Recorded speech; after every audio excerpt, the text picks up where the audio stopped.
बिहार विधानसभा के चुनावी जंग में एनडीए की मुहिम 2025 की तैयारी युद्ध स्तर पर चल रही है। मिली जानकारी के अनुसार सियासी महाभारत में इस रिकॉर्ड बनाने की तैयारी में एनडीए के पांडवों को एक कर्ण का इंतजार है। इसके लिए न केवल जेडीयू बल्कि भाजपा भी इस दाव को अपने पक्ष में करने में लगी है। अब ये तो समय बताएगा कि एनडीए के पांडवों को कर्ण का साथ मिलता है या नहीं। ध्यान रहे कि महाभारत में पांडवों को कर्ण का साथ नहीं मिला था। सियासी महाभारत में कर्ण को साधने की रणनीति बिहार एनडीए ने उसी दिन बना ली थी जिस दिन वीआईपी मुकेश सहनी ने सीट को लेकर अपना मुंह खोला था। सीटों की दावेदारी पर दो टूक कह डाला कि विकासशील इंसान पार्टी कम से कम 60 सीटों पर लड़ेगी। ये बात मुकेश सहनी ने कुछ दिन पहले वाल्मीकि नगर स्थित कन्वेंशन सेंटर में आयोजित पार्टी की कार्यकारिणी बैठक में कही थी। परंतु आरजेडी नेतृत्व ने जब मुकेश सहनी की डिमांड का कोई नोटिस नहीं लिया और इस मुद्दे पर चुप्पी साध ली तो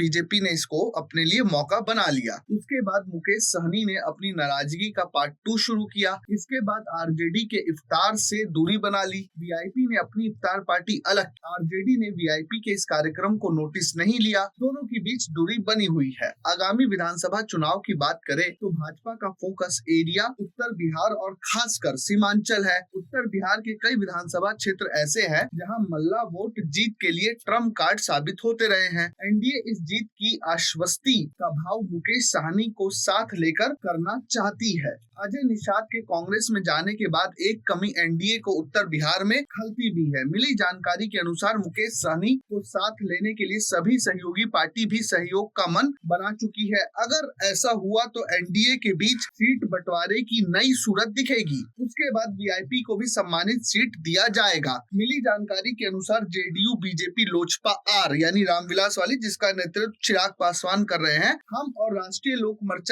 मोर्चा के बीच एक कॉमन अंडरस्टैंडिंग बन चुकी है। सीटों के बंटवारे की स्थिति ये है कि 200 सीटों पर जेडीयू और बीजेपी लड़ेगी। शेष सीटों पर अन्य दलों को खड़ा किया जाएगा। महागठबंधन से नाराज होकर जब मुकेश सहनी अक्टूबर 2020 में एनडीए में शामिल हुए तो अनेकों आरोप राजद नेतृत्व पर लगाया। पीठ में छुरा भोंका जा रहा था जैसे आरोप भी लगाए। एनडीए ने मुकेश सहनी को गले लगाया और 11 सीटों की हिस्सेदारी भी दी। इन 11 सीटों में अलीनगर से मिश्री लाल यादव, बोचहा से मुसाफिर पहलवान, बोराम से स्वर्ण सिंह और साहेबगंज से राजू कुमार सिंह ने जीत दर्ज की थी।